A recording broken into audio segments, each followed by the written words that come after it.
The Committee on Science, Space, and Technology will come to order. Without objection, the chair is authorized to declare recesses of the committee at any time.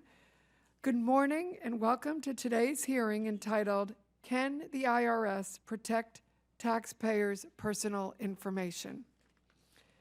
I now recognize myself for 5 minutes for an opening statement.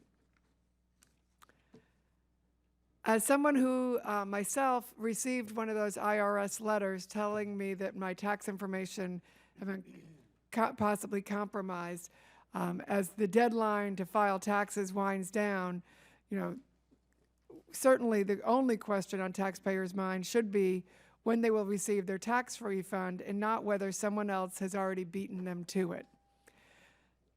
As I said, I received that letter actually last year, informing me that my account may have been compromised.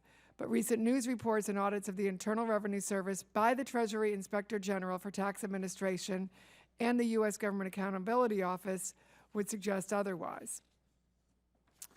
On May 26, 2015, the IRS announced that criminals had gained unauthorized access to taxpayer information through its online Get Transcript application by accurately answering taxpayers' security questions. At first, as it shut down the application, the IRS claimed that around 100,000 taxpayers' accounts had been accessed out of about 200,000 total attempts. Since then, those numbers have been revised to approximately 340,000 in August, and as of February this year, to over 700,000 taxpayers who have had their personal and tax data stolen. So I guess I'm in a lot of company. The theft of this data enabled hackers to access information from prior tax returns, which resulted in fraudulent tax claims.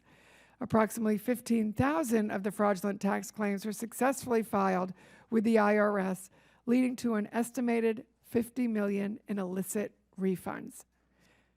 $50 million in illicit refunds to people who have stolen information and who had no right to that $50 million.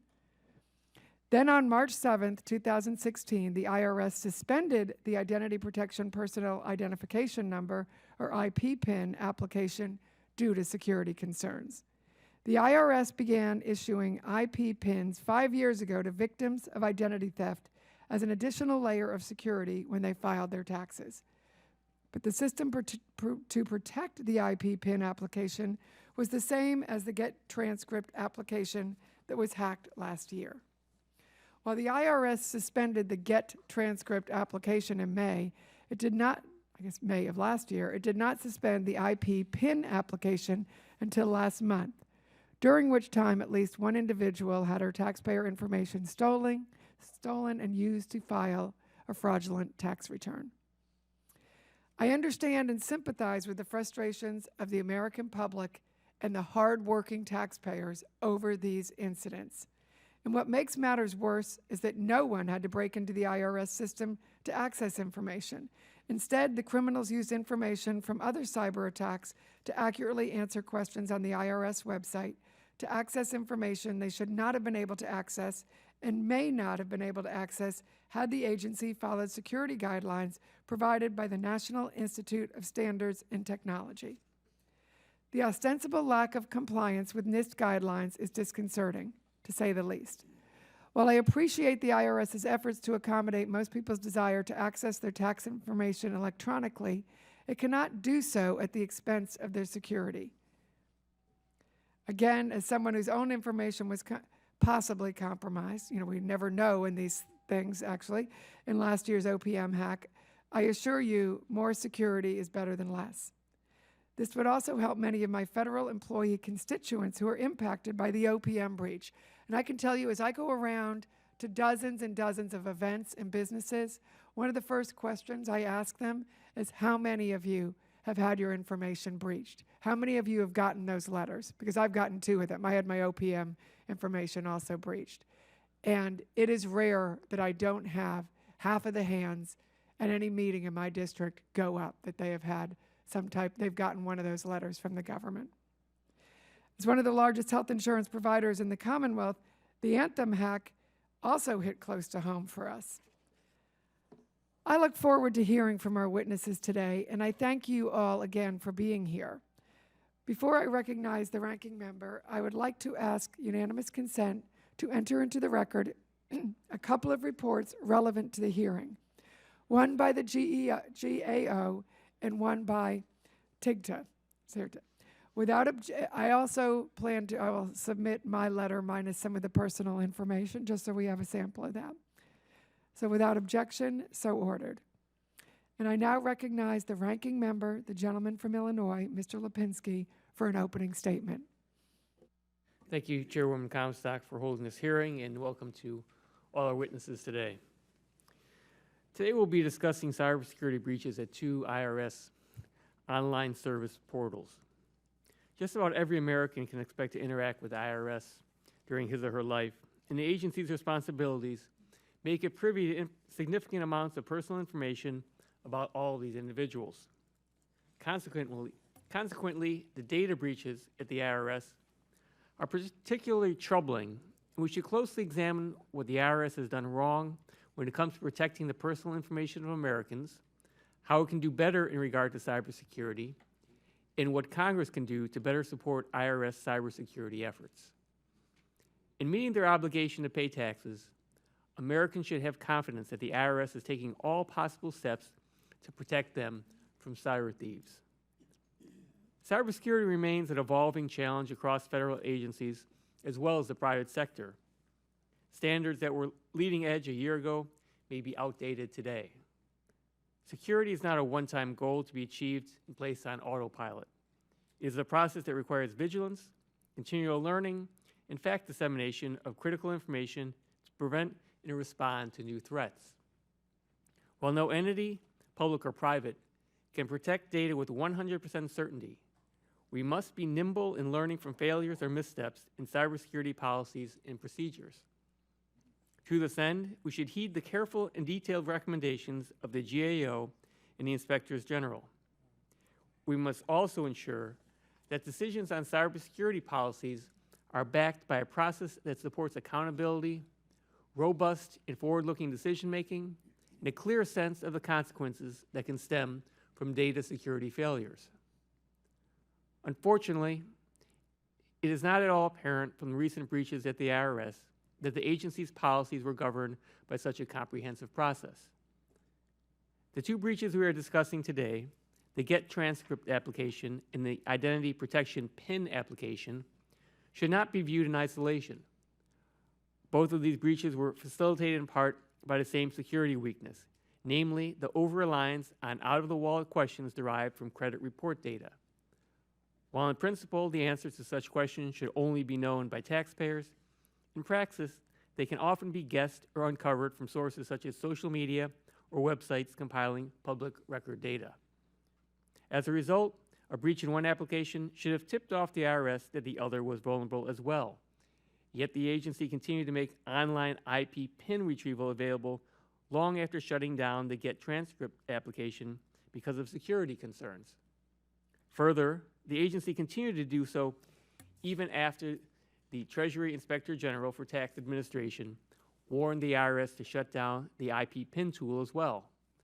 We must get clarity on what steps the IRS is taking to ensure internal information sharing so that any breaches and their implications are quickly assessed across the entire organization and not just separate units or staff dealing directly with the problem at hand. Further, we must examine why the IRS ignored or deprioritized the TIGTA recommendation to shut down the IP PIN tool. Simply put, given how one breach built on the other, this should not have occurred. In the context of this hearing, it's important to talk about NIST, an agency that the subcommittee has jurisdiction over. NIST plays an important role in developing technical standards and providing expert advice to agencies across the government as they carry out their responsibilities under the Federal Information Management Act, or FISMA. It is clear that the IRS did not follow the risk analysis or cybersecurity and authentication standards set by NIST when it set up these portals. The most important question is why? Was it a lack of understanding of the standards? In this case, we need to have NIST here to talk about the standards and how to make them more clear. Or are there technical barriers to implementing the NIST standards at all? In this case, we need to have information on why these applications were allowed to go live in the first place. Or was this a strategic decision driven by trade-offs between consumer convenience and security? These were put online to make the experience of taxpayers with the IRS better and easier. But if that's the case, we must be clear. The IRS has a unique role among federal agencies and holds information on taxpayers that few others have. Protection of taxpayer data must be a top-level priority, and we must work to ensure that a breach of this nation doesn't happen again. Finally, I'd like to note that successful data security efforts depend on agencies being able to hire experienced cybersecurity professionals, as well as having budgetary resources specifically directed towards security infrastructure. While some security failures at the IRS raise oversight questions about decision-making protocols at the management level, we also cannot ignore that successful implementation of good security practices costs money. Although this is beyond the scope of our committee's jurisdiction, I am concerned that Congress is yet to reauthorize IRS's streamlined critical pay authority, which helps the agency compete with the private sector for top cybersecurity talent. And as Congress makes funding decisions for the coming fiscal year, we must ensure that we provide resources to match current IT-specific needs. I look forward to this morning's discussion, and yield back the balance of my time. Thank you, and I now recognize the chairman of the full committee, Mr. Smith. Thank you, Madam Chair, and appreciate the witnesses being here today.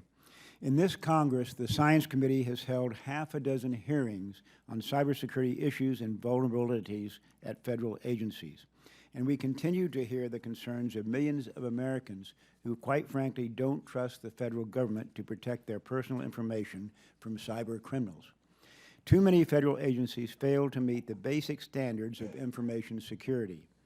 We've seen this with healthcare.gov and the cyber breach at the Office of Personnel Management. The same is true for the IRS. According to a report published last November by the Treasury Inspector General for Tax Administration, the IRS's identity authentication methods for online services do not comply with government information security standards. In other words, the IRS has not taken the necessary steps to ensure that individuals are who they claim to be before handing over Americans confidential tax information. As a result of these vulnerabilities, the TIGTA report found that, quote, unscrupulous individuals have gained unauthorized access to tax account information, end quote. The U.S. Government Accountability Office has identified a number of ongoing cybersecurity system gaps and IRS failures to fully implement certain security controls. The report found that of 28 prior GAO cybersecurity recommendations to the IRS, 9 have not been effectively implemented.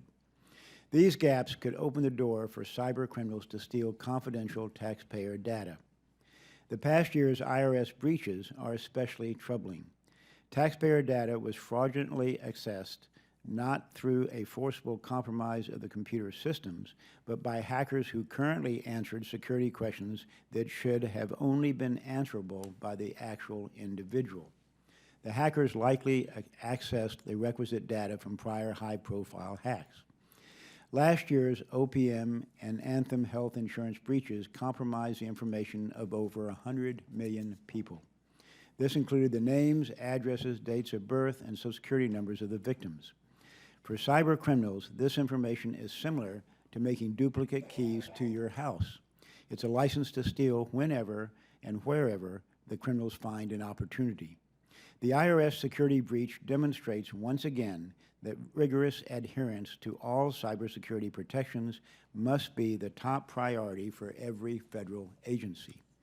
Slow responses and partial measures at the IRS do not protect innocent Americans from these cyber attacks. The government should be accountable to the people and keep Americans' sensitive information secure. Thank you, Madam Chairman. I'll yield back. Thank you. Now I will introduce our witnesses. Our first witness today is the Honorable John Koskinen, 48th Commissioner of the Internal Revenue Service. Prior to his appointment, he served in executive roles at Freddie Mac and 21 years in the private sector in various leadership positions. He received his bachelor's degree from Duke University and a law degree from Yale. He also studied international law for 1 year in Cambridge, England. Our second witness today is the Honorable Russell George, Treasury Inspector General for Tax Administration. Prior to his confirmation by the Senate in 2004, Mr. George served as the Inspector General of the Corporation for National and Community Service. His government service also includes working at the White House Office of Management and Budget as Assistant General Counsel and working here in Congress as Staff Director and Chief Counsel of the then-named Government Management, Information, and Technology Subcommittee. Mr. George received his Bachelor of Arts degree from Howard University and his Doctorate of Jurisprudence from Harvard University's School of Law. They just last month. Our third and final witness today is Mr. Gregory Wilshusen. Right? Mr. Wilshusen is the Director of Information Security Issues at the Government Accountability Office, where he leads cybersecurity and privacy-related studies and audits of the federal government and critical infrastructure. Prior to joining GAO in 1997, he held a variety of public and private sector positions. He is a certified public accountant, certified internal auditor, and certified information systems auditor. He received his Bachelor of Science degree in Business Administration from the University of Missouri and his Master of Science in Information Management from George Washington University. I now recognize the IRS Commissioner for 5 minutes to present his testimony. Thank you, Chairman Smith, Chairwoman Comstock, Ranking Member Lipinski, and members of the subcommittee. I appreciate the opportunity to discuss with you today the IRS's ongoing efforts in regard to cybersecurity and identity theft. Securing our systems and taxpayer data continues to be a top priority for the IRS. Even with our constrained resources, we devote significant time and attention to this challenge. We work continuously to protect our main computer systems from cyber attacks and to safeguard taxpayer information stored in our databases. These systems withstand more than 1 million malicious attempts to access them each day. We're also continuing to battle the growing problem of stolen identity refund fraud. Over the past few years, we've made steady progress in protecting against fraudulent refund claims and criminally prosecuting those who engage in this crime. But we have found the type of criminal we are dealing with has changed. This problem used to be random individuals filing a few dozen or a few hundred false tax returns at a time. Now, we're dealing more and more with organized crime syndicates here and in other countries. They're gathering unimaginable amounts of personal data, as noted, from sources outside the IRS, so they can do a better job of impersonating taxpayers, evading our return processing filters, and obtaining fraudulent refunds. To improve our efforts against this complex and evolving threat, in March 2015, we joined with leaders of the electronic tax industry and the private sector, the software industry, and the states to create the Security Summit Group. This is an unprecedented partnership that is focused on making the tax filing experience safer and more secure for taxpayers in 2016 and beyond. Our collaborative efforts with the private sector and state tax commissioners have already shown concrete results this filing season. For example, Security Summit partners have helped us improve our ability to spot potentially false returns before they are processed. Over the past year, we've seen 3 examples of what identity thieves are capable of and why we can't let up in this fight. In each case, we detected and stopped unauthorized attempts to access online services on our website, irs.gov, by criminals masquerading as legitimate taxpayers. One of the services targeted, as noted, was our Get Transcript online application, used by taxpayers to quickly obtain a copy of their prior year return. Another, as noted, was the online tool to retrieve lost identity protection personal identifier numbers, or IP pins. Taxpayers who previously were victims of identity theft use these pins to prove their identity when they file a return. And the third was a tool that some people use to generate a PIN number when they e-file their tax return. In all 3 cases, criminals were trying to use our online tools to help them pretend to be legitimate taxpayers and sneak past false returns past our fraud filters. These incidents, which unfortunately in the case of Get Transcript access, resulted in the loss of taxpayer information for thousands of taxpayers before the application was disabled, have shown us that improving our reaction time to suspicious activity isn't enough. We need to be able to anticipate the criminals' next moves and attempt to stay ahead of them. The ongoing work of the Security Summit Group will be critical to our success here. As we confront the challenge of identity theft, we're also working to expand and improve our ability to interact with taxpayers online to meet taxpayers' increasing demand for digital services. We're aware, however, that in building toward this enhanced online experience, we must continuously upgrade and improve our ability to verify the identity of taxpayers using these services. Taxpayers will only use these services if they're confident that they are safe and secure. So we're in the process of developing a strong, coordinated authentication framework. We have a delicate balance to maintain here. We need to keep the criminals out while letting the legitimate taxpayers in.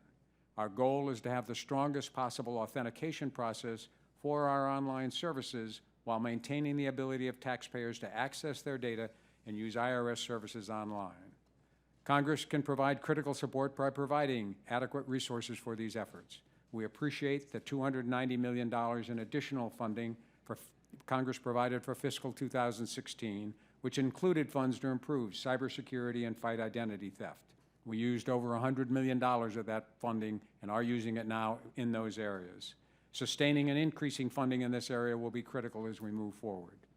Another way Congress can help us is by passing legislative proposals to improve tax administration and cybersecurity. One of the most important requests we have made is for the reauthorization of streamlined critical pay, the loss of which has made it very difficult, if not impossible, to recruit and retain employees with expertise in highly technical areas such as information technology. Chairman Smith, Chairwoman Comstock, Ranking Member Lipinski, and members of the subcommittee, this concludes my statement, and I'd be happy to take your questions. George? Thank you, Chairwoman Comstock, Ranking Member Lipinski, Chairman Smith, members of the subcommittee. Thank you for the opportunity to testify on the IRS's actions to protect taxpayers' personal information. For the last 6 years, we have identified the security of taxpayer data as the most serious management challenge confronting the IRS. Based on our work on information technology security, TIGTA has identified a number of areas in which the IRS could do better to protect taxpayer data. The IRS has been moving towards providing more services through the Internet, referred to as online services. Web applications that provide online services must be set up in a secure manner. Even without breaching the security of the application or hardware, hackers can pose as legitimate users in order to make it through the authentication process and obtain sensitive data. Recent security incidents, as has been noted during the outset of this hearing, that involve 2 of the IRS's online service applications are prime examples of what can go wrong when security is inadequate. While the IRS had established processes and procedures to authenticate individuals requesting online access to IRS services, they did not comply with government standards. For example, the processes that the IRS used to authenticate users of the GET transcript and identity protection personal identification number applications required only single-factor authentication. However, government standards require multi-factor authentication for such high-risk applications. Of further concern, the authentication framework used for these applications did not comply with government standards for single-factor authentication. In August 2015, the IRS reported that unauthorized users had been successful in obtaining tax information on the GET transcript application for an estimated 334,000 taxpayer accounts, as you noted, Madam Chairwoman. To prevent further unauthorized access, the IRS removed the application from its website. TIGTA's subsequent review of the GET transcript breach identified additional suspicious accesses to taxpayers' account that the IRS had not identified. Based on TIGTA's analysis, the IRS reported on February 26th of this year that potentially unauthorized users had been successful in obtaining access to an additional 390,000 taxpayer accounts, again, as has been noted. We also reported in November 2015 that the IRS did not complete the required authentication risk assessment for its identity protection PIN application and recommended that the IRS not reactivate this application for the 2016 filing season. However, the IRS reactivated the application on January 19th of this year. We issued a second recommendation to the IRS on February 24th, advising it to remove the identity protection PIN application from its public website. On March 7th, the IRS reported that it was temporarily suspending use of the identity protection PIN application as part of an ongoing security review. The IRS does not anticipate having the technology in place for either the Get Transcript or identity protection PIN application to provide multi-factor authentication capability before the summer of 2016. In addition, TIGTA's assessment of the IRS's compliance with information security standards and guidelines found that while the IRS Information Security Program generally complied with the requirements of FISMA, the Federal Information Security Modernization Act, there were 3 security program areas which did not, and they are continuous monitoring management, configuration management, and identity and access management. Until the IRS takes steps to improve these security program deficiencies and fully implement all security program areas in compliance with requirements, taxpayer data will remain vulnerable to inappropriate and undetected use, modification, or disclosure. Chairman Comstock, Ranking Member Lipinski, Chairman Smith, members of the subcommittee, thank you for the opportunity to share my views. Thank you. Chairwoman Comstock, Ranking Member Lipinski, Chairman Smith, and members of the subcommittee. Thank you for the opportunity to testify on IRS's Information Security Program. As part of GAO's annual audit of IRS's financial statements, we examined the information security controls over the service's financial and tax processing systems. As we reported in March, IRS has implemented numerous protections over these systems, but weaknesses remain in controls that are intended to prevent, detect, and limit unauthorized access to systems and the information they contain. IRS had developed controls for identifying and authenticating the identity of users and servers. However, they were inconsistently implemented. For example, the agency used easily guessed passwords on servers supporting several systems, including those relating to procurements, automated file transfers, management of taxpayer accounts, and processing of electronic tax payment information. In addition, users were granted excessive access permissions on 11 of 14 systems we reviewed, including on one system which allowed users to access or change tax payment-related data. IRS policies require use of encryption, and the agency continued to expand its use. However, sensitive administrator credentials were not encrypted on key systems that we reviewed.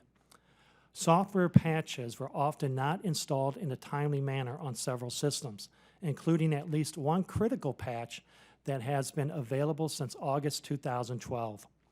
To its credit, IRS had established contingency plans for the systems we reviewed, which helped to ensure that critical operations can continue when unexpected events occur.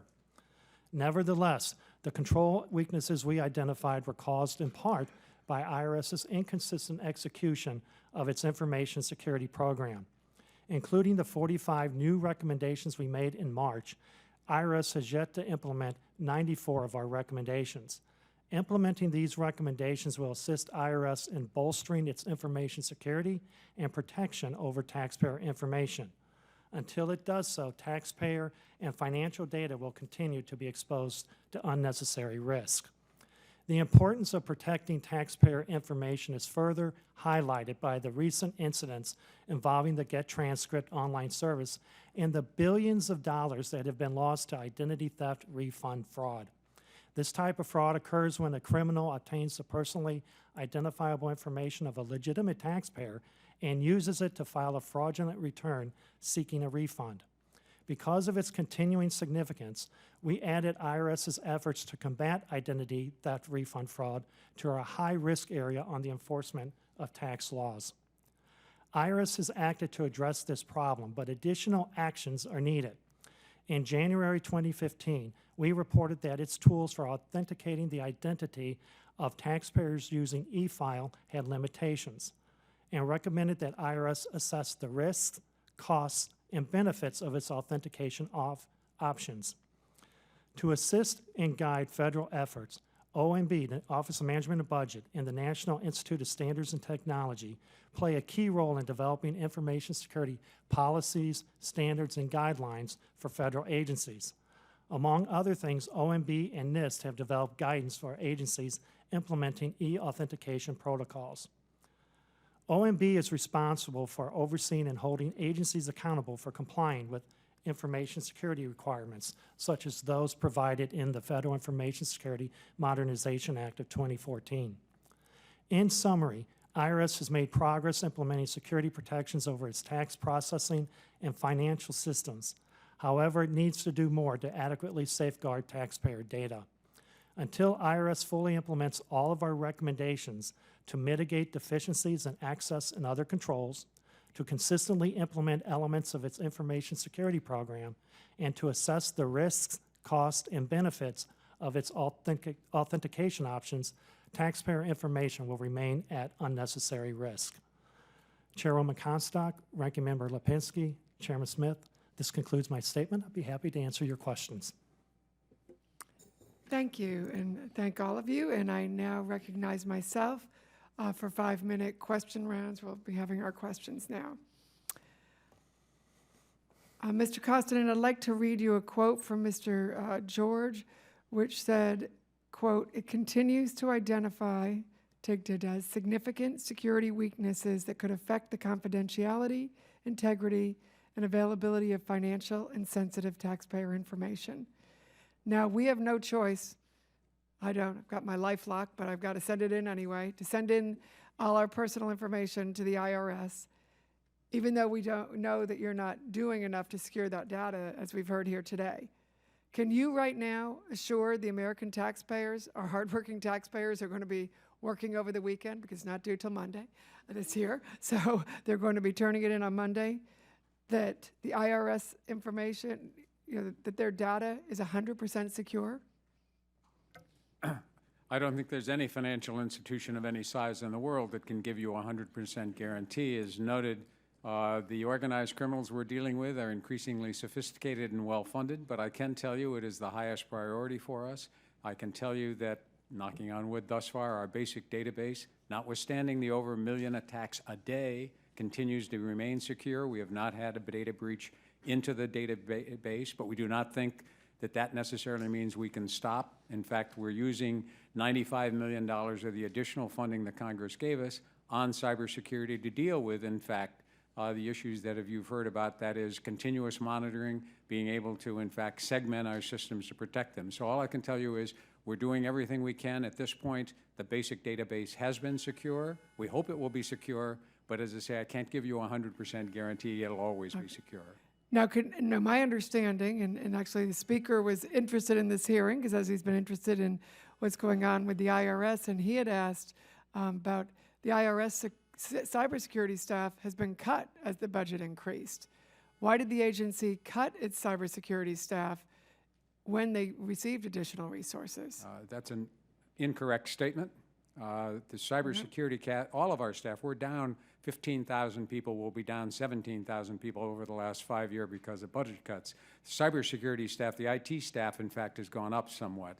Our budget for IT has gone down $200 million over the last 5 years. We are using the $95 million of the $290 million, as I said, for cybersecurity, and we're hiring 55 additional new people in information technology to deal with cybersecurity. So there has been no significant cut in cybersecurity compared to anything else. We have far more people lost in revenue agents, officers, and criminal investigators. So I would stress, when we've been given the money, and I think this year we'll establish it, we've put it to work effectively and efficiently. They're taxpayer dollars that they deserve to be spent wisely. Okay, and now, and who is the person who is in charge of cybersecurity at the IRS? The person in charge of cybersecurity left a few weeks ago. He was one of the people on streamlined critical pay, and without the reauthorization, we're trying to fill that spot. All of it reports to our chief technology officer, also who will be leaving because of the expiration of streamlined critical pay.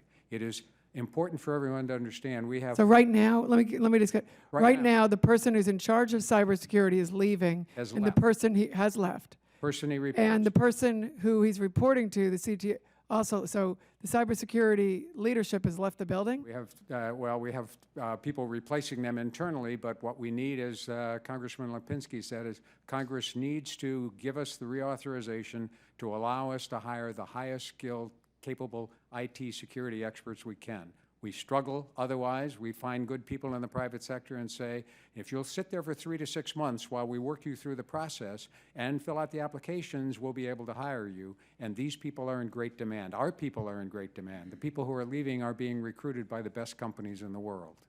Well, certainly you've been aware of the problems here in cybersecurity, given all the recent breaches.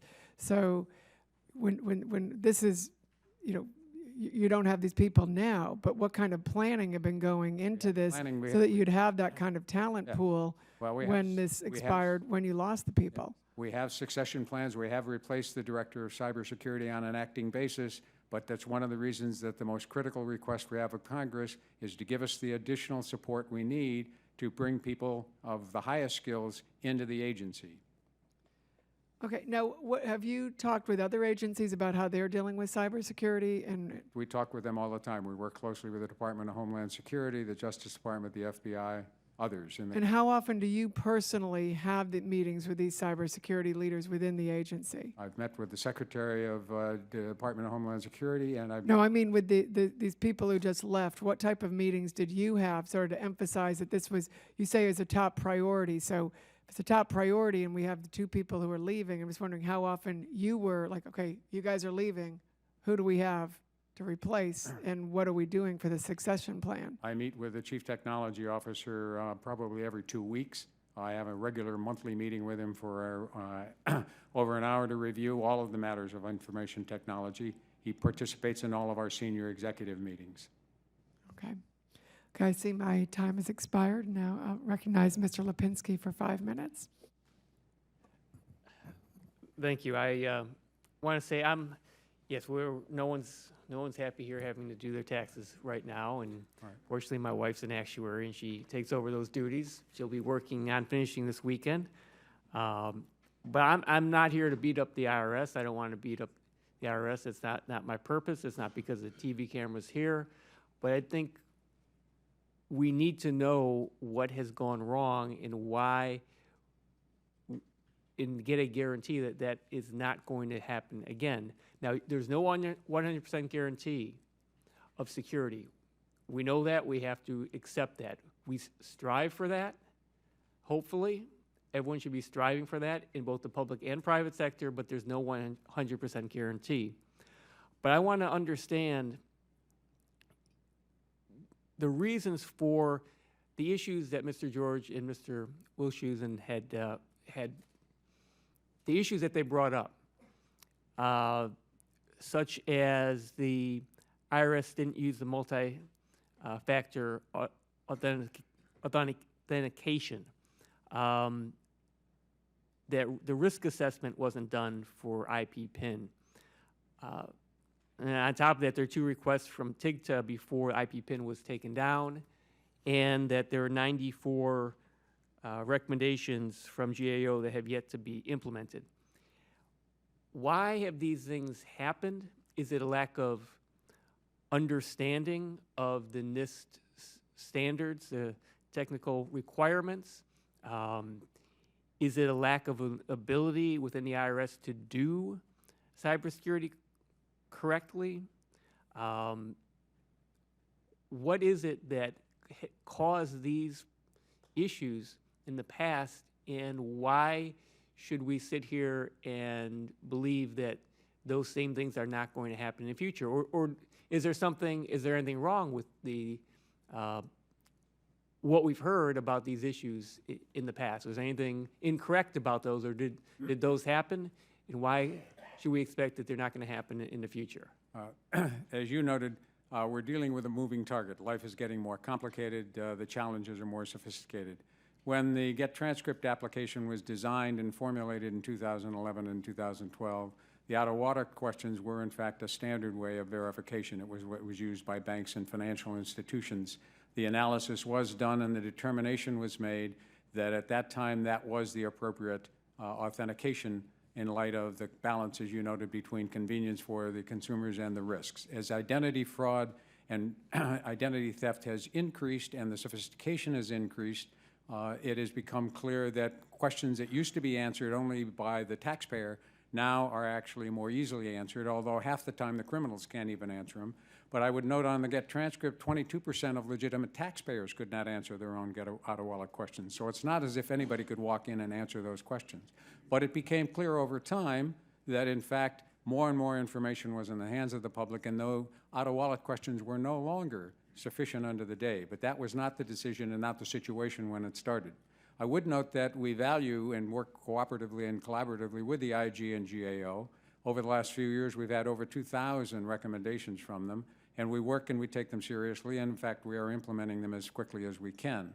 As we move forward with the IP PIN, the determination was made, as noted, discussed with the IG, that it was an important service for people trying to file in January when they got their new PIN in January, if they lost it, to be able to access it.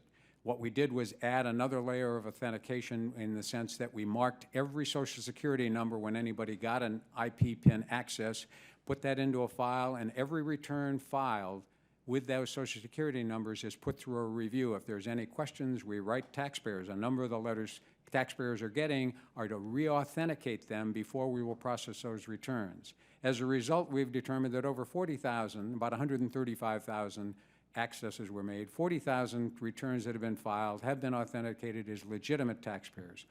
About over 5,000 have been stopped because they were fraudulent, and we determined those were fraudulent. We're continuing to review those as they are filed, but we were satisfied at the start, and we discussed this with the IG in December and January, that the additional monitoring of literally every return against those Social Security numbers would increase our authentication ability. In February, as we saw more volumes of what looked like suspicious access, because we were monitoring volumes as well, we agreed with the IG that we should bring the app down, and if anybody wanted their PIN, we would mail it to them rather than having it accessible during filing season immediately. We are now, as noted, developing a multi-factor authentication, which is difficult to do because we don't have immediate access to telephone numbers and other issues. But the trade-off is, as I said, 22% of people couldn't get through, answer their own out-of-wallet questions. We think with the new multi-factor authentication, it will be difficult for as many as 50% of taxpayers to get in, but it will be much more difficult for the criminals. And so we're always in that balance of how difficult and burdensome will it be for taxpayers compared to how impossible can we make it for the criminals. But it's an ongoing battle. As we design this system, it won't be the perfect system forever. We'll need to continue to monitor and assess what's happening. We'll need to continue the partnership we're developing with the private sector and with banks and others to compare notes about how we're doing. We continue to follow the NIST and OMB guidelines to the extent that they're there. As I say, when we started with the IP PIN and GET transcript 3 or 4 years ago developing it, the standard was, in fact, being able to identify someone with out-of-wallet questions. And we've changed that. We're moving, but it's going to be more difficult for taxpayers. And my time is up right now. Hopefully we'll have a chance for a second round, and we'll follow up on that and get the IG and GAO's maybe response to any of that. So thank you. And I now recognize the chairman for 5 minutes. Thank you, Madam Chair. Commissioner, recently the GAO made, I believe, 49 recommendations as to how the IRS could better protect taxpayers from being hacked, having their information hacked. This is on top of 49 recommendations that were made previously. My question is, how many of the 49 earlier recommendations have been implemented, and when do you expect all these recommendations to be implemented?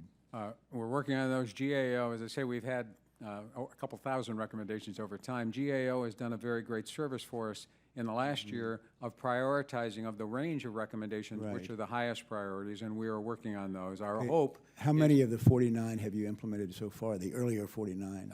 The earlier 49, I don't have that number for you. I'll have to get that for you. But our goal is to implement all of them. There's been some question about why we didn't immediately sign on to the most recent ones, but the process is we are supposed to advise Congress within 60 days of the detailed timeline, and we will provide you with the timeline for Right. solutions to all of those. Right, and the most recent 45 were just last month, and I realize you need some time to have them implemented, but I did hear you say you intend to implement them all. Yes. In regard to the 49, how long will it take you to inform us as to how many have been implemented? We'll be able to provide you that information in the next week. Okay, why not in the next 10 minutes? Well, because I don't have that information with me, I'll have to get it from Can people. some member of your staff sitting behind you get it for us before the hearing is over? Some members of my staff sitting behind me can try to do that. We'd be delighted. Okay, thank you for that. Pardon? So we have computers and assistants here if Right. they don't have paper with them, if they need to find. My next question, Commissioner, is this. I understand that the IRS issues refunds to individuals even when the names and the Social Security numbers don't match. Why does the IRS do that? It seems to me that you're catering to and perhaps even encouraging fraud. I understand there may be millions of individuals who are getting these refunds to the tune of many, many millions of dollars. Why don't you stop doing that, or what can you do to correct it? Right. We actually don't issue refunds where there's a Social Security number on the return and a name that doesn't match. Okay. I think the issue you're dealing with is people who don't have and aren't able to get a Social Security number file with an IT TIN. Correct. And those IT TINs come in, and people who are paying taxes, a lot of them are in the country working without the ability to get a Social Security number. Their obligation is to pay taxes. If there ever is a way for them to become citizens, the first question they're asked is, have you paid your taxes? Right, but again, if the name and the Social Security number don't match, you are not issuing any refunds? No, and so if the name and the Social Security number on the return don't match, now what the situation I think you're focused on is people borrow, steal, however they get a Social Security number Right. to get a job, so their W-2 may have a different Social Security number, but their name and the IT TIN, we grant the IT TINs, those will match, and as long as they match, our responsibility is to collect the taxes people owe. It's not to, in fact, But for example, I've heard, I don't know if this is accurate, where someone would put in a Social Security number of 00000 all the way across, and yet they are still getting refunds. Is they can't do that on a tax return. The only thing they would be doing there is if they're using that Social Security number to get a job, they have to Right, have I understand the Yeah, difference, but but still no refunds when there's a mismatch. If there's no refund, if you file a Okay. return with a Social Security number and a name that don't match, we wouldn't give you a Okay, refund. that's good to know. Next question is addressed to Mr. Wilshusen and Mr. George, and it is this. We've had a situation where something like over 700,000 people have had their tax information stolen, over 100,000 have had their Social Security numbers stolen, all in order to access an e-file PIN just this last year. What are the implications of that? What are the consequences of that? What does that say about the future? What can we do about it? Mr. Wilshusen, we'll start with you. Okay. Well, one of the implications is that information could be used by criminals to commit identity theft and related financial crimes. It can also be used to help promote or facilitate identity theft refund fraud, since they would have additional information that could potentially get past IRS's filters for trying to detect that type of fraud. Okay, Mr. George? I associate myself with the comments that he just made, and this actually relates somewhat to a very important factor that hasn't really been discussed much today, and that is, while we at TIGTA haven't found that the IRS's computers themselves have been breached, as it was indicated, the moment people are able to gain the name, Social Security number, and other information, personal information of taxpayers, that's really where the vulnerability exists currently to the system of tax administration. And I might just add for the Yes. chairman's benefit, the Social Security numbers that have been stolen and the identity information has been stolen, all has been stolen someplace outside the IRS. Nobody is being able to get that information from us. The The IRS. hacks have come with people masquerading already as taxpayers legitimately with Social Security numbers and names that match. Okay, last quick question, if you'll answer yes or no, I'll address it to all three of our witnesses today. Is an individual's tax return and their personal information on that tax return safer this year than last year? Commissioner, what would you say? Yes, safer. Mr. George? I have no indication that that is not the case. Okay, Mr. Wilshusen? I wouldn't be able to comment on that, but I would probably say I have no evidence to show it's higher or lower. Just maybe the same. Okay. Yeah. Thank you, Mr. Chair. Okay, I now recognize Mr. Tonko for 5 minutes. Thank you, Madam Chair, and welcome to our guests. And I believe that the information exchange here is very critical, and it's important to protect taxpayer information. I think that we all bear that sort of responsibility and goal, and I thank you for the information again. Can I just get a better sense of the IT budget for perhaps the last 5 years or so from 2010? Has it been flat? Has there been a decrease, increase? What basically are we talking about in numbers here? Even after the money that we appreciated, that Congress had added this year, the $290 million, we're still $900 million below where we were 6 years ago. So we have 10 million more taxpayers. We have a set of unfunded mandates, including the Affordable Care Act, FATCA, the ABLE Act, private debt collection, that we're implementing with $900 million less, and as I said, 15,000 fewer employees. So the efforts here to go forward, I would think some of it is a function of having resources essential to address some of the dynamics, perhaps a pay scale differential with the private sector to compete for the talent. Can we talk about that for a bit, your efforts with a skilled cybersecurity workforce? How do you address the whole impact of strengthening that, given that the private sector may have that pay differential? Well, when the Restructuring Act of the IRS was implemented in 1998, the IRS was given special authority for 40 places, 40 positions called streamlined critical pay, which allowed us to hire people as if we were in the private sector, bring them right in without going through the 3 to 6 months of hiring, and allowed us to have a differential pay. Not enough to match the private sector, but we have found, because we have so many challenges and are such a large organization, a lot of people, IT backgrounds, and the people we've been able to hire want to come work for the IRS. So one of the great concerns we have about the loss of that authority is our ability to compete with the private sector, not on dollars, but really on the combination of appropriate pay and a very great challenge in IT has been diminished, be it with the failure to reauthorize that streamlined critical pay. It's only 40 positions. We never used all 40 of them. The most we ever used was 34. The IG a year and a half ago reviewed the program and said it had been run appropriately. And so we view it as critical because we are the largest financial institution in the world. We collected last year $3.3 trillion. We are the most attractive database to attack because we've got information on 300 million Americans. So our sense is whatever support we can get in this regard is very important.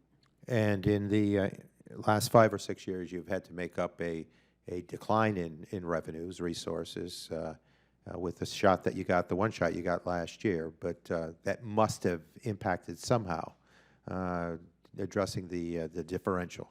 Yes, well, what happens is, as a result, across the board, we have to prioritize. Cybersecurity, identity theft, protection of taxpayer data is a high priority. As I said, we've actually had more people in IT while we've lost thousands of other employees.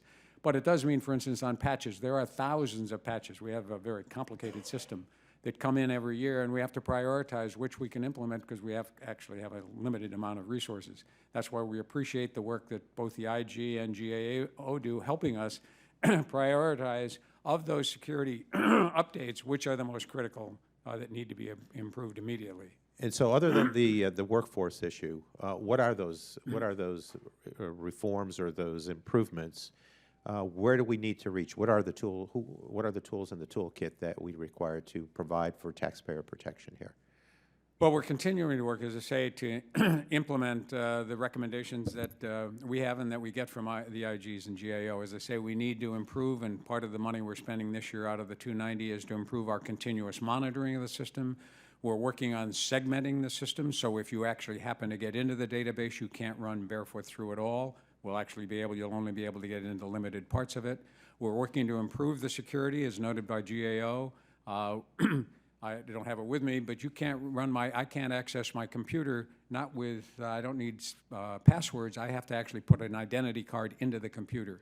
Part of the money we hope to use, if we get it for 2017, would be have that same access code requirement for access to all of our internal systems. As GAO noted, we're as worried and focused on internal protection as we are on external protection. Thank you very much. I have used up my available time, but I appreciate the efforts that are being made. And again, bearing in mind that taxpayer protection should be the guiding force, I appreciate the response to questions here. And with that, I yield back, Madam Chair. Thank you, and I now recognize Mr. Lucas for 5 minutes. Thank you, Madam Chairman. Mr. Wilshusen, let's talk for a moment about the magnitude of the fraud. According to your testimony, the IRS estimated that it prevented or recovered $22.5 billion in fraudulent identity theft refunds in 2014, but paid out $3.1 billion in fraudulent refunds. These numbers seem rather precise considering there's no range given. How does the IRS estimate how much it's prevented in fraudulent payments and how much has been paid? And how confident are we, or are you, I should say, on the accuracy of these numbers? Well, certainly with any estimates with regard to the amount that has been paid or that has been not detected and not paid, it's rather specific and a point in the estimate because you really don't know what you don't know, basically, in that if there's likely to be undetected fraud that hasn't been determined. So there's always uncertainty with those estimates, and that's why we recommended that IRS look at its estimating procedures to account for that uncertainty as to the extent of the fraud. Mr. George, fraudulent tax payouts ultimately hurt taxpayers because they're public monies going to criminals. How confident are you that the IRS has a grasp on these estimates, and does this raise concerns about whether the IRS is allocating enough resources to combat the identity theft problem? This is a very complicated question, Congressman, because it overlaps with a lot of other issues as it relates to monies owed to the Internal Revenue Service. The service itself estimates what it calls the tax gap at being over $450 billion every year, money that is owed to the IRS that is no one has really contested that figure. And so it's a serious problem. Then, of course, you're talking about programs such as refundable credits and the like that are being taken advantage of by people who are here in this country both legally and illegally. It is a major problem. The IRS is aware of it. I'm sure the commissioner will point out that if he had additional resources, he would be able to address it more sufficiently. But this is a concern that we've raised extensively during my tenure at TIGTA. Thank you, gentlemen. Madam Chairman, actually, I yield back. And I now recognize Mr. Abraham for 5 minutes. Thank you, Madam Chairman. I think this hearing maybe is the best argument for a simpler flat tax type deal because we look at OPM, we look at the IRS, ACA, every government agency recently in the last year or 2 or 3 at the most seems to have had a major data breach, and every time it starts out with a lower number, such in your case with the IRS, of the 300, then it goes to 7. Same thing happened in the OPM. Started out a few million, went up to 24, 25 million. So again, you know, I personally, and I think everybody listening to this hearing would rather be responsible for their own security because, you know, our agencies are having major problems getting it right. And again, when I'll talk to you, Mr. Koskinen, about you guys, you know what you need to do. I mean, from a single identification to a multiple, I mean, that's pretty common sense stuff. And it's not like these things were born of yesterday. I mean, these things have been going on for a long time. And I know you guys are asking for more money, so help me out here. Of the $290 million that we, as Congress, gave you for this fiscal 2016, I'm told, and you can certainly correct me if I'm misstating, but how much of that went to employ temporary people to help on the toll-free line? Happy to. I would note, by the way, that government agencies are challenged, everybody's challenged. Target, Well, Anthem, JP Morgan I Chase. understand that, Oh, but I right. mean, we've been here so many times that Yeah. we just keep going to the same well and the water keeps coming up dry, so. So with regard to the 290 million, which again, I would say we appreciate it, it's an step in the right direction.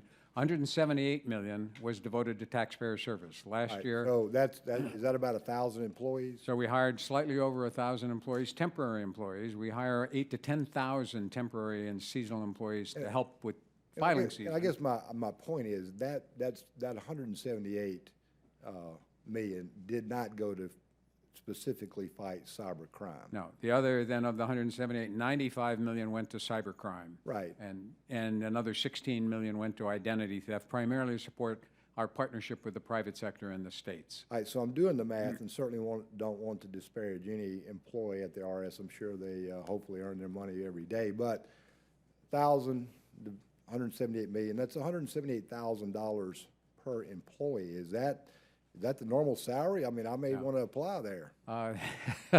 I'd apply there, it's more than I make. No, the 178,000 includes all of them, the supporting issues that go with it. The major expenditure was the 1,000, but they get paid at in the $30,000, $40,000, $50,000 range. The 178 million that was spent there was all the supporting systems to, in fact, get our level of taxpayer service up from last year's 37% to this year 72, 75%. So you can actually get somebody on the line within a few minutes this year. Last year you had to wait for 30 to 40 minutes. 60% of people couldn't get through at all. Okay. And I know the OMB requires you guys to reassess and look back at your security procedures. And I guess the question, again, going back to the earlier statement, why don't you guys conduct an authentication process with your IP issue, your IP PIN problem? Did y'all review? Did you look ahead? Why didn't you follow OMB guidelines? We actually followed OMB guidelines and the NIST guidelines as well when we were establishing these programs. As I noted, what happens is life gets more complicated as you move along. What used to be acceptable no longer works. With the IP PIN, as I noted, we brought it back up this year because we added another level of authentication. We monitored every return filed as a result of anybody accessing that system, and therefore are reasonably confident that, and as our life has shown, the vast majority of people using those IP pins are legitimate taxpayers. We ultimately brought it down when our monitoring of each one of those accesses identified that there were an increasing number of criminals trying to get through. The vast majority of criminals couldn't get through, and so we shut it down, deciding that while it was a great convenience to taxpayers, at that point it needed to be brought down because of our concerns about security. Thank you, sir. Thank you, Madam Chairman. I yield back. Thank you, and I now recognize Mr. LaHood for 5 minutes. Thank you, Chairwoman, and I want to thank the witnesses for being here today for your testimony. Commissioner, as an outsider looking in and looking at what we've heard, 700,000 taxpayers having their personal information compromised, that we had the GAO come in with 45 recommendations that, the chairman asked you how many of those have been implemented, and we didn't get a sufficient answer on that. And then more recommendations from GAO. And I guess, what are the successes that you've had in fixing this problem? I mean, when we tell the American people we've had successes, we're fixing this, we're giving you confidence that we're on the right track, after we've had these series of events, statistics out there, and these breaches, what are the successes? Successes are, first of all, and again, I always knock on wood, our basic system has not been breached. As I say, we are attacked over 1 million times a day. Since when? When is the date that you use on that? Forever. We have not had a breach of our database directly. We've had breaches by people masquerading as taxpayers in applications. The basic database of the IRS has had no significant breach that I know of ever. But the other thing that's happened, we're talking about identity, we are increasingly successful at stopping refund fraudulent returns. Last year we stopped over 4 million suspicious returns. 1.5 million of them, for about $8 billion, were identified as fraudulent. Our filters are going forward. The most significant thing we've done in the last year, very successful, is our partnership with the private sector and the states, working together for the first time, exchanging information in real time during the filing season. Now, where do they see suspicious patterns? Where do we? We are sharing that back and forth. A small part of the money that we got for the $290 million is being spent in support of that partnership. I think the data will show that this year taxpayers were safer. I was asked that question. The reason I'm confident about that is that for the first time, we have a level of authentication for taxpayers when they go to their preparers or when they use software. We have increased data that we get now that we didn't used to be able to have access to, of where the returns are coming from and how many are coming from individual computers, all through our private sector partnership, so that we have, as I say, taken the entire tax system and put it together in a unified attempt for the first time ever in a partnership, a true public-private partnership. So on that, so the 700,000 that have had their personal information compromised, I mean, when did that change in terms of the implementations that you've made? And though I mean, we're not seeing the level, the numbers that have been compromised. I mean, has that changed since when? I'm not sure I quite understand. The 700,000 successful accesses by criminals in our GET transcript took place for over a period from 2014 to 15. We originally looked at the immediate impact with the IG, then with them, they collected data for us for the entire time. That system is down. When it comes back up, it will be much more secure and also much more difficult for taxpayers to use, but that's the trade-off we continually have to make. And then one thing that I haven't heard you talk about is, so we've talked about these hackers and the criminals. I mean, tell me about the successful prosecutions that you've had in terms of the deterrent effect. If we're going to stop this from going forward, the successes you've had with successful prosecutions going after people that you can kind of hold out that we've stopped this and these people are being held accountable. We have put over 2,000 people in jail in cooperation with the IG and the Department of Justice. Can you give me a couple examples of kind of highlighted cases where, and the effect that's had? I get reports of those every day. Those are people who have created syndicates. They've filed $100 million worth of false returns. They've filed large numbers. The courts have been very supportive. The average time of incarceration is over 3.5 years for each of those convictions. They are widely publicized. As I say, I get a list of them every day. We'd be delighted to give you. We just put out, about 3 or 4 weeks ago, the Criminal Investigation Division put out a release, which I'd be happy to get you, of the 10 most significant criminal prosecutions for identity theft and refund fraud. And have you found that that the criminal code right now, in terms of the sentences people are getting, is it having a deterrent effect? Does that need to change, or the recommendations on that?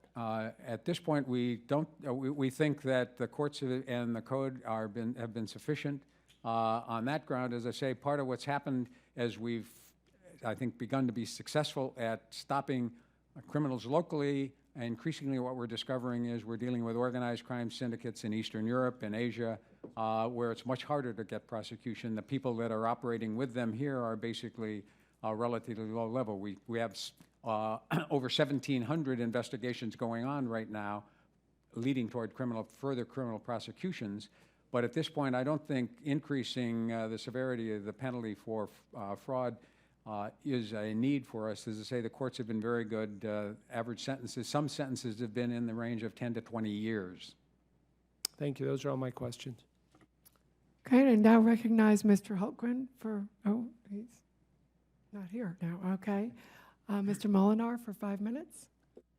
Thank you, Madam Chair, and appreciate the panelists today. And Mr. Wilshusen, I wanted to just, your role at GAO has to do with accountability, especially in the sort of the information technology area. Is that That's correct, on information security, cybersecurity issues. So I have, because you're probably looking at this over a wide range of agencies and government entities, I basically have 3 questions that I'd like to kind of lay out for you, and you'll kind of get the pattern of where I'm going with these questions.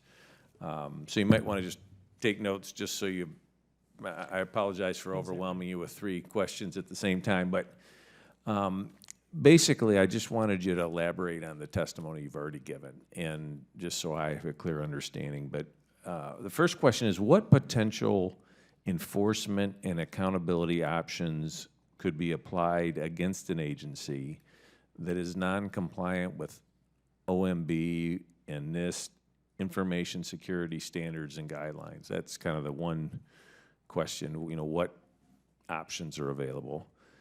And then secondly, what federal agency or White House office might have the authority to enforce compliance with OMB and NIST standards and guidelines? So who has the authority to implement that?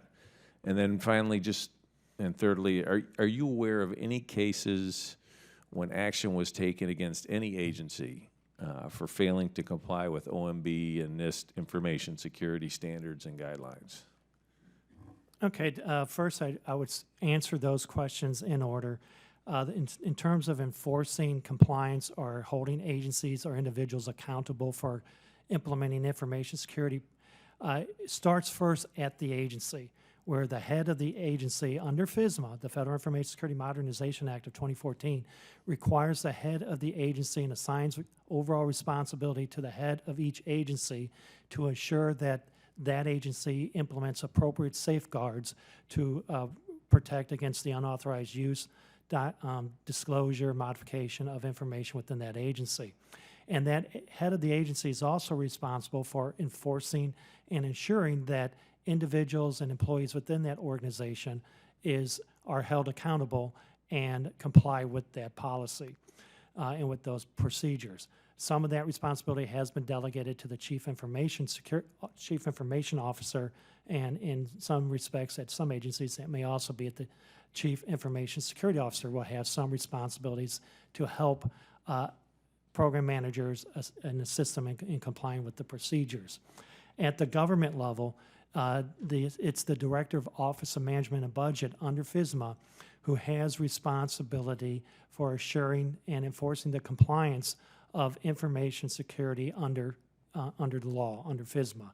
So through the Office of Management and Budget, they have employed several different mechanisms to help provide accountability and, if you will, assistance to federal agencies. One of these is through the budget process, in which it can recommend changes to budgeted amounts to organizations and the agencies to help ensure that information security policies are being implemented.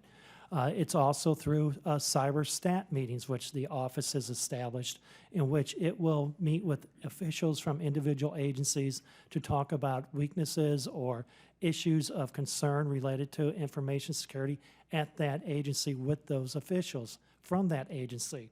And it's intended to not only to hold those officials accountable to some extent, but also to assist them in implementing the appropriate security controls. And it also provides a reporting mechanism through the FISMA annual reporting mechanism, in which OMB reports on agencies' progress in implementing information security controls as determined by the metrics that OMB has determined. So those are, at least in terms of, has that enforcement? Well, first of all, it's within, each agency has a responsibility, as does OMB. And so they have responsibilities to perform those functions. In terms of actual actions taken, well, I know that OMB does have these cyber stat reviews. It holds them annually with several organizations. But in terms of holding someone accountable, in terms of like firing someone, if that's what you're referring to, or actually reducing the budget of an organization, I don't know if OMB has done that. I know over the last several years, the actual budgets for information security have been increasing rather than decreasing. Thank you. And I now recognize Mr. Westerman for 5 minutes. Thank you, Madam Chair. Good morning, Commissioner and panel. I attended the prayer breakfast this morning, and seeing the Commissioner here in this special time of season reminded me of life's two certainties of death and taxes. But, I think there may be... I'd like to note we're the tax part of that. I'll leave that one alone. But there may be a third part of... there may be a new certainty in life, and that is that your personal identifiable information is going to be stolen at some point. When the current authentication framework was being developed, The National Institute of Standards and Technology informed the IRS that a taxpayer identification number was an acceptable form of identification. Now, I'm going to get real acronym heavy here because as slow as I talk, there won't be any time to answer if I didn't use these acronyms. In August 2015, NIST informed TIGTA that a TIN is now not an acceptable government identification number for the purpose of authentication.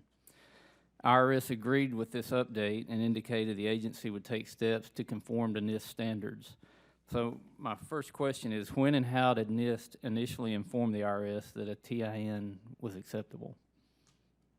It was accessible? Was acceptable? It was acceptable, again, when the programs were developed in 2011 and 12. It was part of a general framework. I'm not aware of a particular NIST approval. NIST sets out standards that we're obligated to and do follow. It doesn't necessarily, that I'm aware of, do reviews and respond to particular questions. But we did, through the IG, understand that NIST's view by last summer was that by that time, because as you noted, so much personal information has been stolen and in the hands of criminals, by itself a taxpayer identification number was no longer acceptable. And by that time, we had taken the get transcript down. All right, so it was in 2011, you said, when it was? 2011 and 12, when we designed the system, taxpayer identification numbers and out-of-wallet questions were being used by a range of financial institutions and others for authentication. So what steps have you or the IRS taken with this communication you've had with TIGTA to conform to the NIST standards? Are you saying you're not aware that they're? No, we've in light of that and our experience have taken down the get transcript application, the IP PIN application. We are in the process right now of testing a multi-factor authentication process that will require taxpayers to identify themselves through an additional factor. They will have to, we'll communicate with them with their cell phones or smartphones or other devices that we've not had access to before, and they'll have to come back through with a PIN and identifier, reinforcing all the other information they'll still have to provide us. That system we hope to have up in the next 2 or 3 months, perhaps earlier, and that will in fact be at the highest level, the appropriate high level that NIST now has out there. It's called multi-factor authentication. Okay, and Mr. George, is the current authentication framework compliant with NIST standards? And if not, does that mean that other online services such as online payment agreement, direct pay, and where's my refund are more vulnerable to compromise? They're vulnerable to compromise, but the impact on the taxpayer is not the same.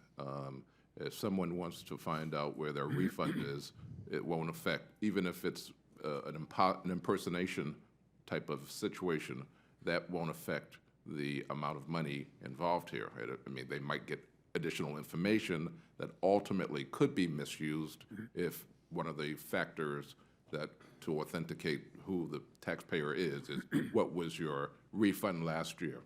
But you can't access the app without knowing what the refund was. Right. Basically, it's a good point because authentication depends on the nature of the risk. Our assumption is if you're going to pay us on an online payment agreement, you're unlikely to be a criminal. Criminals usually don't send us checks. Right. If you're checking for a piece of information like where's my refund, you don't get any. You have to actually know what the refund is that you're asking about. You can't just go in and say, have I got a refund coming? You have to put all of your personal information in, and you have to identify the exact dollar amount of the refund to find out where it is. We had about 250 million hits on that app already this year. Those people used to have to call.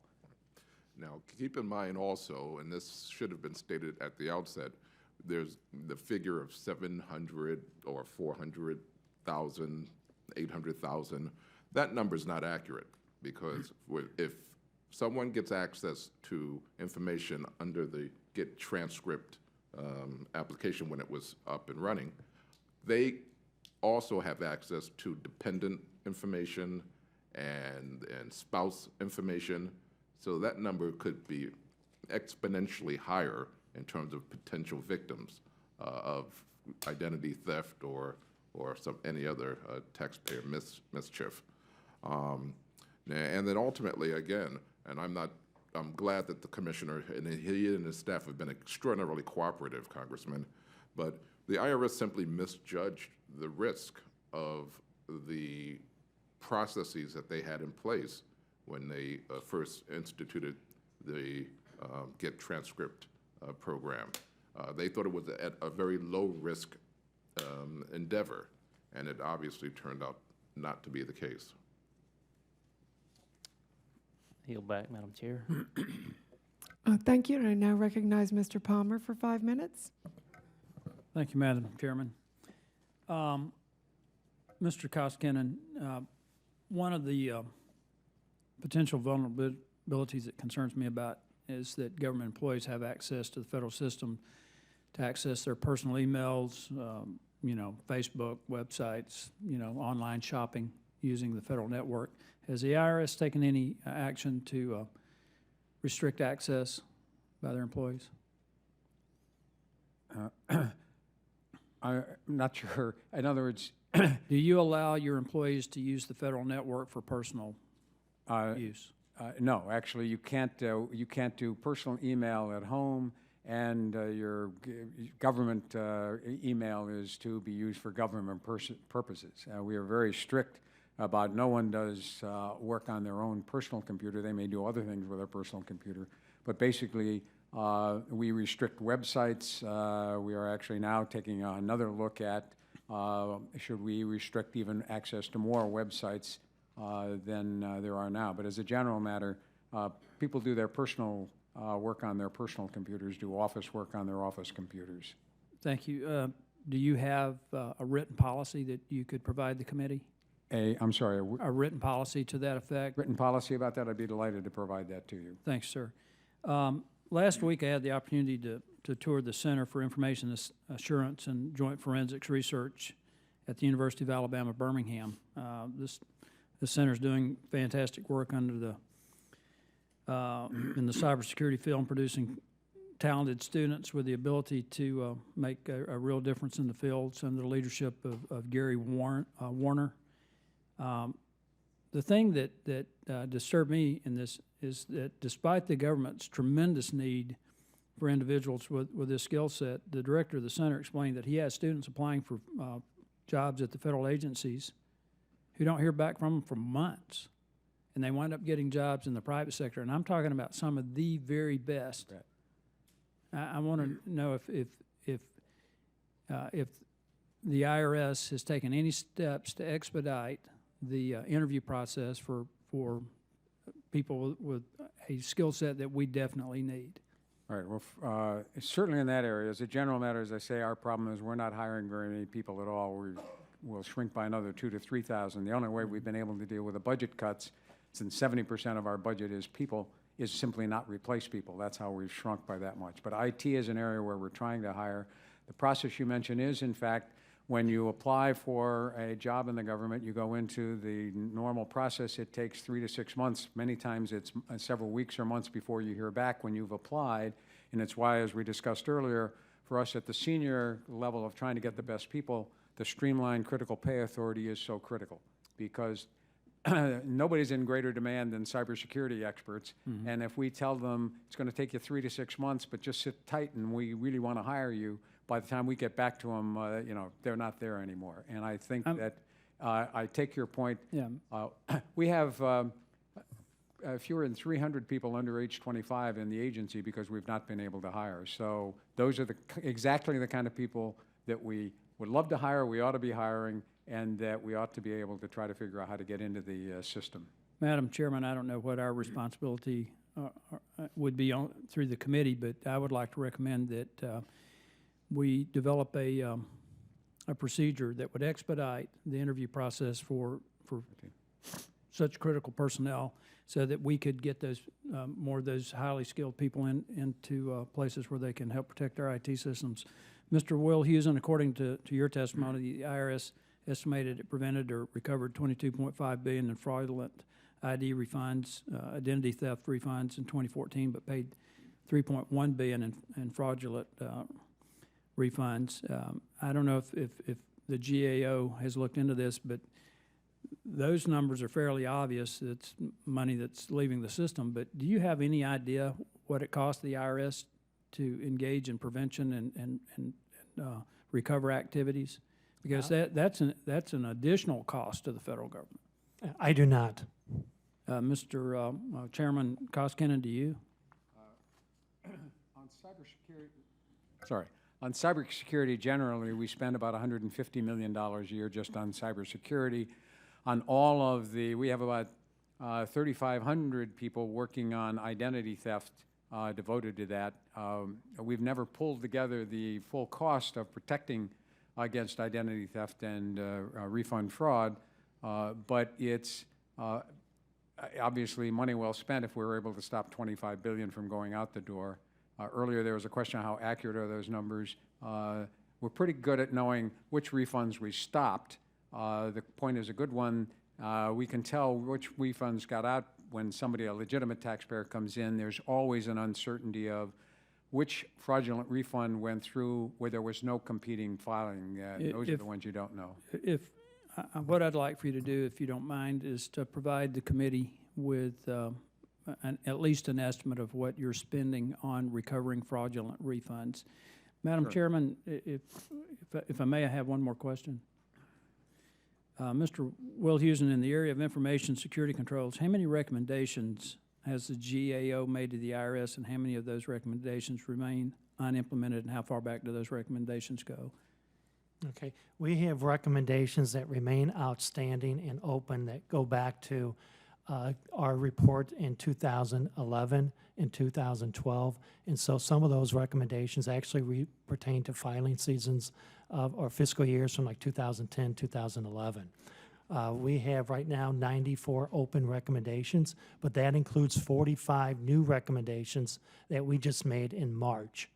And so other than those, we do have 49 other recommendations that have been open for over a year. Mr. George, the same question. Recommendations from the IG's office? Yeah, I don't have off the top of my head the exact number, but there are quite a few, and we have, for the benefit of the IRS, prioritized those recommendations. Well, I was just pointed out that as of March of this year, the IRS has 23 open recommendations from 14 audits that we've provided them between the years 2008 and 2016. My final question, and I promise this is the final one, as a follow-up to Chairman Koskinen. Why is the IRS unable to implement these GAO and IG recommendations? And assuming that the agency concurs with them, when do you expect the IRS to fully and successfully comply with GAO and TIGTA recommendations? As I say, we value the partnership. I've always been a fan of internal auditors in the 20 years in the private sector as well. Our analysis is, for another purpose, was that we've had about slightly over 2,000 recommendations from the IG and GAO across a wide range of areas, and about 80% of those have already been implemented. In the security area, again, and the IG has started moving that way, for both GAO and the IG, the ability to prioritize those for us as to which they think are the most critical allows us to then prioritize our work. We're limited, obviously, by just time as well as resources, but time is one of them. But we are committed in the security area to implement those as quickly as we can, and we will be providing Congress a report as quickly about the most recent GAO recommendations. The process is we then, after 60 days afterwards, provide GAO and the Congress. Our timeline is to exactly what the recommendations are and when they'll be implemented, and we'll be providing you that report. Well, my final comment would be this, that when you have recommendations from the IG's office that go back to 2008, that would indicate to me no intention to implement them. I yield back. Thank you for your indulgence, Madam Chairman. Thank you, and I now recognize we're going to do a second round of questioning if, for those who might want to stick around, and so I now recognize myself for 5 minutes. And I did want to pick up on Mr. Wilshusen. You had indicated the increased budgets. Actually, I just wanted to make an observation. Actually, in the report that the speaker had actually cited and asked the question about that I had asked was from Hill newspaper article saying the IRS cybersecurity staff was cut as the budget rose. And that was also, they referenced an IG report that you had done, Mr. George, and it was also a cybersecurity online report that referenced that also. So I'd like to just put that into the record in recognition of what you all had said. Then I also wanted to pick up on what you testified about, Mr. Wilshusen, about the agency using easily guessed passwords, software patches not being done, and you had said the IRS had inconsistent execution. Would this, put it in a little simpler way, that people just weren't doing their jobs? The people who were there, regardless of what budgets and what things are being done, I mean, those are basic cyber hygiene things that we've all heard about. I mean, we very familiar from the OPM breach and the hearings we've had here. So when I hear these kind of things that are very common, and the inconsistent execution really being people not doing their jobs, would that be a correct assessment? Well, I think you're absolutely correct. These are very common types of security practices that need to be implemented, and they were not being consistently implemented across the IRS. We think there are probably several reasons why that occurs. In some respects, for example, we looked at the IRS's security testing and evaluation procedures, and we noted that they weren't always that successful in identifying the same type of vulnerabilities that we identified. And we also noted that when IRS implemented, for example, said that it had implemented 28 of the recommendations that we previously made, that it had not actually implemented 9 of those. And so that's a reflection over its information security practices or its practices for closing out recommendations before they were actually implemented.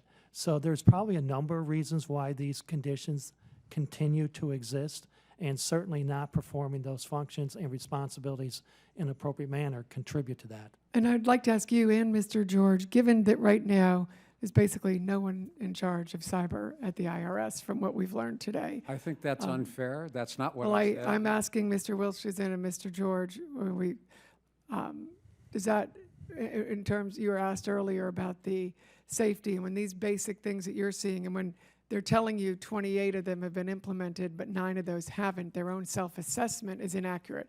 You tell them what to do, the inconsistent execution is, execution is doing your job and being able to do these basic tasks. Do you have confidence that you're going to see this anytime soon? Yeah. Madam Chairwoman, we did make a recommendation, which the IRS agreed to. The one kink in their armor was that there was not a service-wide approach to cybersecurity. A particular unit had a dedicated division that would interact lightly with other units within the Internal Revenue Service, but it wasn't across the board. And my understanding is that the IRS, the Commissioner, has agreed to change that. And we've implemented that. But I would just note that, we had OPM before us. The Commissioner also noted that in the private sector these things happen, but I would note that Ms. Archuleta is no longer working at OPM, as are other CEOs of companies where they had these major breaches. They were not working there. So while, Ms. Archuleta did move on, and I think when we look at these issues, I don't have confidence. I can't go back to those people, more than half of whom in my district raise their hands when we hear about these letters and their breaches. They certainly didn't have confidence in OPM, and I know they don't have confidence with the IRS. And this is a pretty important area where we need to have confidence. And I don't see it there, and I think you've had other people move on when they aren't having consistent execution of their jobs. And I think what we've seen here today is not a lot of consistent execution at all, or confidence that there will be going forward. So I will yield back my time, and if Mr. Lipinski would, thank you. Thank you. There's a couple things I want to go back to that have been mentioned. First, I want to ask, and the Commissioner said that there have been no breaches of the database. Is that the understanding, Mr. George, Mr. Wilshusen? Your understanding? That is our understanding, sir, yes, of their system. itself Okay. of their hardware. Do you have any, Mr. Wilshusen, any Yeah, knowledge of? No, I do not have knowledge of a specific incident. What I do know is that we identified a number of vulnerabilities that increased the risk of such an incident, but as one actually occurred on the databases, we don't know of one yet. Okay. And the commissioner had talked about back in 2011, 2012, when these apps were being, online apps were being developed, that the NIST technical requirements were lower at that time. Now, first of all, Mr. George, is that your, because you had talked about them not meeting the requirements. Is that your understanding of how this happened? It happened because of, again, the multi-factor authentication versus the single-factor authentication. And the IRS took the approach that if they were to adopt the NIST standard of multi-factor authentication, which would have included, in addition to the basic information, utility bills and the like, that it would place an undue burden on taxpayers as they attempted to interact with the IRS. And while that is a laudable goal to make people's ability to comply with their taxes as easy as possible, it also had the detrimental effect of subjecting the IRS to vulnerabilities, which obviously manifested themselves with the IP PIN and with the GET transcript application. So, Commissioner, so was there a decision made to go forward with less cybersecurity, less security protection than the NIST requirements? Now, the NIST requirements start with, you have to show up in person is their fourth level. The third level is you have to have multi-factor authentication. The second level is other identification. And then the NIST process calls for them, there's no easy way to put everybody into one of those categories, for a risk assessment to be made and the agency to decide at what level the risk is appropriately dealt with. As we said earlier, if you're making an online payment, that's a different risk issue. When the system was developed, the review and the determination was made that a standard used for authentication, short of multi-factor in the 2011 and 12 area, was use of auto-wallet questions in addition to other identifiers. And in light of that, and in light of the effectiveness of the system, it was determined that that would be an appropriate way to proceed pursuant to the NIST standards. And I would note in last filing season, 7 million people downloaded 23 million legitimate transcripts. So it had well, Mr. George had said that a risk assessment was not done for IP PIN. Is that correct, Mr. George? Is that?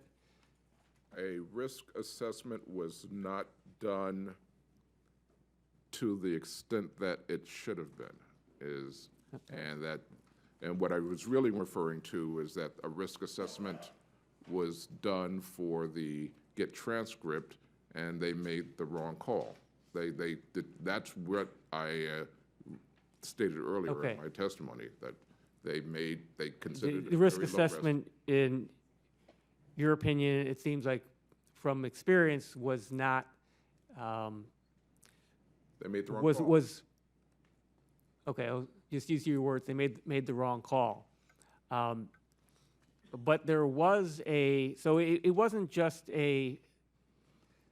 because back in 2011, 2012 that NIST wasn't saying you should have more. Obviously, after that, and when this was in place, NIST was saying there should be higher requirements if this needs level 3. If this reaches level 3, and it would seem that it would because of the type of information that's at risk here, but the decision was made by the IRS to, because of the inconvenience, that wouldn't be required. Now, is there a different opinion now moving forward on this? And I think this is important not just for the IRS, but across federal agencies, about having a risk assessment that seems to be, obviously in hindsight certainly, and maybe in foresight, it should have been obvious that this should have been a level 3. No, I situation. think it's important. One of the things we've done over the last 2.5 years since I've been there is set up an enterprise-wide risk assessment program, because the point is exactly what's happened here. You may make a risk decision and an assessment on any risk at a given point in time. The question is, you need to continue to review that at least annually to see have the circumstances changed, has the nature of the risk changed, has the risk-reward ratio changed. As I say, we made a judgment that IG thought we made should have made a different judgment, but hindsight's always the question of whether, you know, if we knew then what we know now, we'd do a whole lot of things different. The real question is, and I think we have a process now to do that, is on a regular basis, you should always review your risk assessments because the circumstances will change. And clearly in cybersecurity, with the vast amount of personal data out there, the level of authentication you need today is significantly different than you would have needed 4 or 5 years ago. Mr. George? And just to clarify my statement a moment ago, Congressman, the IRS did not complete an authentication risk assessment for the identity personal identification number, the identity protection personal identification number. And again, it was their thinking that it would be very burdensome on taxpayers had they done so and implemented a process as a result of that. Well, I think sort of the bottom line of this part right here, not just for the IRS, but for all departments, agencies across the federal government, is to do a good risk assessment and to continue to consider that, reconsider that in where it's been as things move very, very quickly. I think that's very important that that does occur everywhere as we move forward. So thank you. I'll yield back. Gentleman from Illinois yields back. Chairwoman Comstock apologized. She had a commitment in Transportation Committee that she had to run to, but I will yield myself 5 minutes for questions. Just to follow up on Mr. Lipinski's question, Mr. George, if the IG says that even at the lower risk level, the IRS process is not NIST compliant, is that correct? Repeat your question? If the IG says that, yeah, so if you say that at the lower risk level, the IRS process is not NIST compliant, is that what you're saying? It is correct, because they were not requiring the additional information that NIST requested or mandated. Okay. Let me get to some other questions. First, we do want to thank you all for being here. The federal government certainly does have a massive cybersecurity problem, as we've seen most visibly with OPM data breach. We need to be doing more across the board to prevent, identify, and thwart cybersecurity attacks. I had the opportunity to visit the Department of Energy cybersecurity team at Germantown and to get a crash course on the bad actors that exist. I also saw how easily a company or agency can find itself vulnerable. NIST develops the guidelines that all federal non-defense agencies must follow. For industry, they are minimal, a voluntary floor for our security. And it seems to me, however, that an agency can just ignore these rules, placing massive amounts of sensitive private information on my constituents at risk. Mr. Koskinen, if I can address this to you, in a regular business, someone is usually responsible to accomplish their task and are held responsible for their failure to do so. IRS, unfortunately, has an abysmal record in holding their officials accountable, as we saw with the Lois Lerner incident a few years back. If you don't get fired for discriminating against political organizations and destroying evidence, I don't know how you would ever get fired at the IRS. Mr. Wilshusen spoke about the enforcement actions at the federal government and said that he does not know that OMB has ever taken any action. I appreciate your seemingly lamenting statement about the burden of mandates, such as Obamacare, that they have on your agency, but all agencies have been strapped. And I think keeping my constituents' private information safe should be one of the highest priorities you have. What internal actions have you taken, considering you are still non-compliant with basic NIST and OMB standards? I think we are compliant with NIST standards. As the Inspector General said, the prior authentication systems are no longer appropriate, and we agree with that and have taken those down. And in fact, with regard to go back in history about what happened in the past, the entire chain of command in the C4 issues with regard to social welfare organizations, shortly thereafter none of them were in place at the IRS. And so I don't think you can say people didn't leave, were not held accountable. But I do think it is important for people to be accountable. I am actually talking with another congressman. We have any number of people who are in fact dismissed every year. For instance, we dismiss automatically anyone who takes uses improper access to any taxpayer information, any IRS employee. We discipline employees for being in default on their taxes. We have the highest compliance rate of any federal agency by a long shot, but even then, we take that very seriously. So I think it's not fair to imply that, in fact, people are not held accountable. In cybersecurity, we are dealing with a rapidly changing circumstance, fighting increasingly organized and sophisticated criminal elements around the world. We are, as you say, we regret that we've had the difficulties we've had. We've had significant successes at the same time. We value the partnerships we have with the IG and the GAO, and we're working to implement their security and suggestions as quickly as we can. I would say certainly in the most high-profile situations, we haven't seen that accountability, and my constituents haven't, and they still are very fearful of their information. Let me address, just have a minute left, to Mr. George. In your prior testimony, Mr. Koskinen had stated that access to the GET transcript application requires multi-step authentication. Is multi-step the same as multi-factor authentication? If not, what is the difference, and could the use of the term multi-step be disingenuous, as it might confuse people into thinking they're the same? They're the same. They're the same. So, and if I said multi-step, multi-factor is the term of art, and that's what we're working toward. Okay.